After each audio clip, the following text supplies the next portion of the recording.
आपको मैं कल की एक स्टोरी बताता हूँ। कल हमारे साथ हुआ क्या।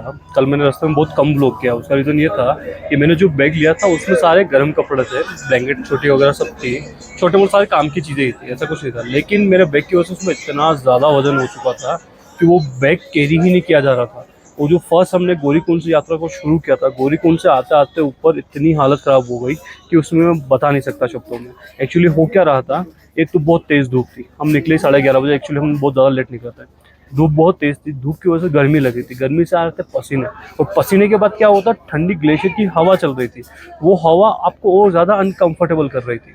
तो शुरू के 2 घंटे इतनी हालत ख़राब हुई है कि मैं लास्ट में एक जगह तो गिव अप कर गया, तो मैं बैग यहीं छोड़ के चला जाऊँगा, मैं सिर्फ जैकेट और रेनकोट लेके ऊपर चला जाता हूँ, बाकी सारी चीज़ें मैं वहीं छोड़ के आने वाला था। लेकिन धीरे धीरे धीरे धीरे भोलेनाथ का आशीर्वाद है, भोलेनाथ ने मेरी बात सुन ली, या मेरी मेरी पेन या मेरी जो थी कंडीशन उसको उन्होंने समझा, और उसके बाद बादल आ गए। बट जैसे ही बादल आए तो गरम गरम जो धूप फेस पर लगी थी वो धूप लगना बंद हो गया। और मुझे रेगुलर ऐसी आदत नहीं इतना वेट वगैरह लेके ट्रैक वगैरह करने की, तो ऑब्वियसली उसमें मुझे परेशानी हुई। जितना हो सके उतना लाइट बैग लाओ। पहले तो आप ट्रैवलिंग बैग जो भी लो एकदम लाइट होना चाहिए, उसके जो स्ट्रिप है जो शोल्डर पे आ रहे हैं वो थोड़े ब्रॉड होने चाहिए, और उसका वेस्ट और चेस्ट के यहाँ पे क्लिप आती है लगाने की, वो क्लिप उसके अंदर होनी चाहिए। ये है, आप अगर वेट ले भी और लेके भी आ रहे हो तो आप उसको आराम से कैरी कर लोगे। और शुरू के सिर्फ 2 घंटे ऐसे होते हैं, वहाँ पे आपको थोड़ा स्ट्रगल करना पड़ेगा।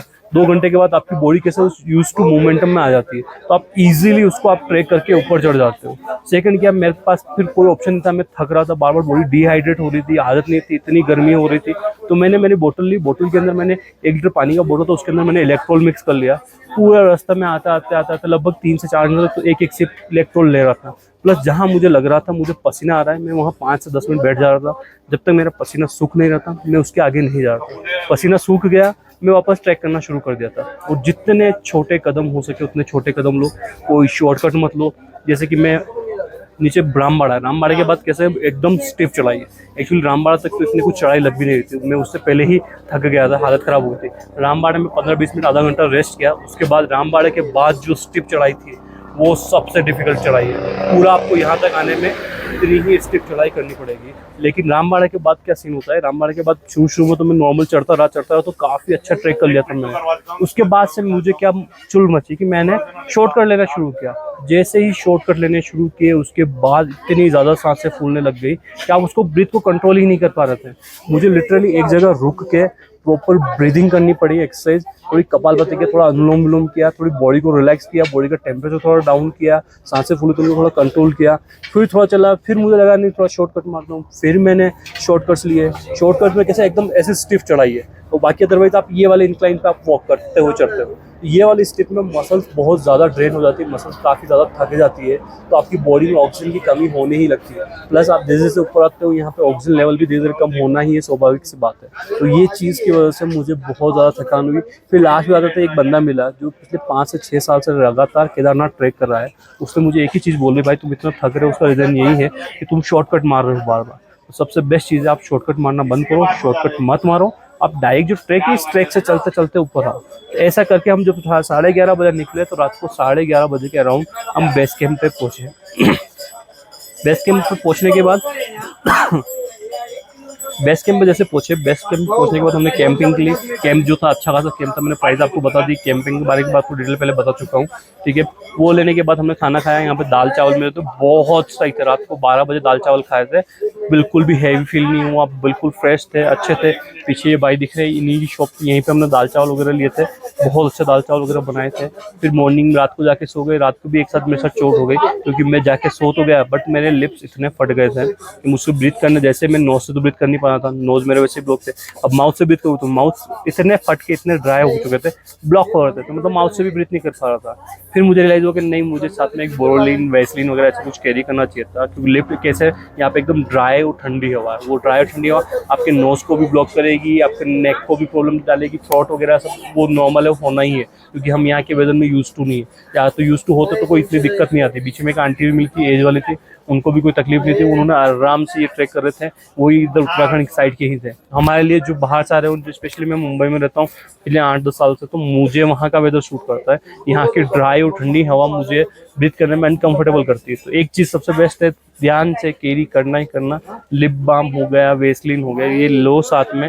नोज ब्लॉक होगा ही होगा, आप कितना भी कंट्रोल करो, कुछ भी करो। मुझे कितने ही लोग मेरे सब सर्दी खांसी सबको हो रही थी, तो ये चीज़ तो आप उसको आप नहीं कर सकते। बट हाँ, सेफ्टी के साथ अगर आपको चाहिए विक्स इनहेलर वगैरह वो ले सकते हो, सर्दी के लिए कोई मेडिसिन वगैरह ले सकते हो। और कुछ नहीं तो एटलीस्ट आप लिप बाम वगैरह तो कुछ ले ही लो, ताकि आपकी लिप बिल्कुल ड्राई ना हो। क्योंकि मैं सुबह 4:30-5 बजे से परेशान हो रहा था, कंटिन्यू मैं नोज से ब्रीथ कर नहीं पा रहा था, माउथ से ब्रीथ कर रहा हूँ तो लिप मेरे एकदम ब्लॉक हो जा रहे थे, क्योंकि इतने ड्राई हो चुके थे। फिर मैं मॉर्निंग में आया 8 बजे, आके मैंने चाय वगैरह पी, थोड़ा यहाँ पे लिप बाम वगैरह सब वो लेके गया, लगाया, उसके बाद अब कंफर्टेबल है, अभी कोई दिक्कत नहीं है। और जो कल शोल्डर वगैरह मुझे बहुत पेन होता है, एक तो आप हैवी वेट जब लेके आते हो, बैग में बहुत वजन होता है, तो शोल्डर वगैरह पे बहुत ज़्यादा प्रेशर आता है। अगर आप थोड़ा वर्कआउट वगैरह करो, शोल्डर स्ट्रॉन्ग है, तो नॉर्मल जो नहीं करता उसके खुद में आप थोड़ा ज़्यादा सर्वाइव कर जाओगे, लेकिन एंड ऑफ द एंड आपको वो पेन होगा ही होगा, आपको परेशानी होगी। उसके लिए मैंने बीच बीच में बहुत सारी एक्सरसाइज की, बहुत सारी स्ट्रेचनिंग की। तो लास्ट में जब मैं आया तो मेरे को शोल्डर पेन नहीं था, जब मैं मॉर्निंग में भी उठा मुझे शोल्डर पेन नहीं था, मुझे अभी नेक वगैरह में कहीं कोई पेन नहीं है, क्योंकि मैंने बहुत अच्छे से उसकी स्ट्रेचनिंग कर ली। मेरे साथ मेरा फ्रेंड है, वो अभी बोल रहा है उसको शोल्डर में पेन हो रहा है, क्योंकि उसने कोई स्ट्रेचनिंग कोई एक्सरसाइज वगैरह नहीं की थी। तो आपको मैं एक दो स्ट्रेचिंग और एक दो एक्सरसाइज बीच में बता दूंगा वीडियो के अंदर।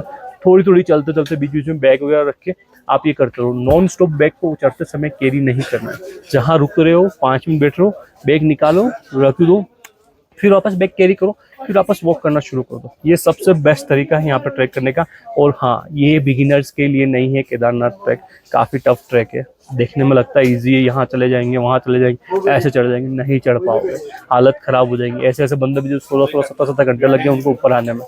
तो प्लीज़ सोच समझ के फिर यहाँ पे आइए, फिर उसके बाद सोचिए क्या करना है नहीं करनी है। मैं तो बोलता हूँ पहले आप प्रैक्टिस करो अच्छे से, उसके बाद ही आओ।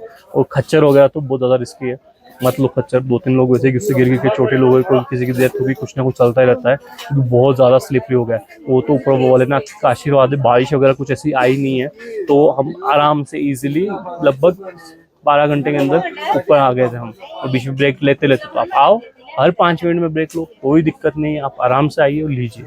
अभी हम करते थोड़ा आलू पराठा नाश्ता वगैरह, उसके बाद मैं आपको सीधा मिलता हूँ केदारनाथ बाबा के वहाँ पे। जय भोलेनाथ। और हाँ, एक और चीज़ सॉरी बताना भूल गया, पानी की बोतल कैरी करके जाओ। नीचे से आप 4 बोतल 5 बोतल, अगर एक जना है, एक बंदा एटलीस्ट 2 बोतल तो लेके आ सकता है, क्योंकि एक बोतल नीचे मिल रही थी कुछ 40 रुपीज़ का राउंड थी ना भाई, 40 रुपये की बोतल नीचे मिल रही थी। वही बोतल यहाँ पे 80 रुपये की है, और मंदिर के पास वही बोतल 100 रुपये की है। लेकिन यहाँ पे एक क्या सुविधा है, यहाँ पे पानी पीने के हैं वो 12 रुपये में आपको ठंडा पानी, और 20 रुपये में गर्म पानी आपकी बोतल में रिफिल करके दे देता है। तो आप एक तो गर्म पानी यूज़ करो, ठंडा पानी यूज़ मत करो। हाँ, गर्म पानी ही यूज़ करो, ठंडा पानी यूज़ ही मत करो, गला पूरा खराब हो जाएगा, नीचे चढ़ने उतरने में सांसें फूल जाएगी, सांसें उखड़ जाएगी, बोलोगे क्या ही हो गया। तो आप बोतल लेके आओ, 2 बोतल लो, 2 बोतल आपको नहीं खरीदने की जरूरत नहीं है, हर जगह आप रिफिल करते रहो। अलग अलग जगह बीच में रास्ते में जब ट्रैक भी करते हैं 2-3 जगह ऐसी मिलती है, वो ठंडा और गर्म पानी दोनों दे रहते हैं। ठंडा पानी का 12 रुपये में रिफिल कर रहते हैं, गर्म पानी का 20 रुपये में रिफिल कर रहते हैं। जैसे अभी ये बोतल है, ये गर्म पानी की रिफिल करके लेके आ गया है, कुछ 20 रुपये का राउंड ऐसा कुछ इसके लगे गर्म पानी की बोतल के। बट गर्म होकर एकदम ऐसा भी नहीं उबलता हो पानी, नॉर्मल वार्म वाटर है जिसको आप इजीली पी सकते हो। और यहाँ के लिए सबसे बेस्ट पानी यही है।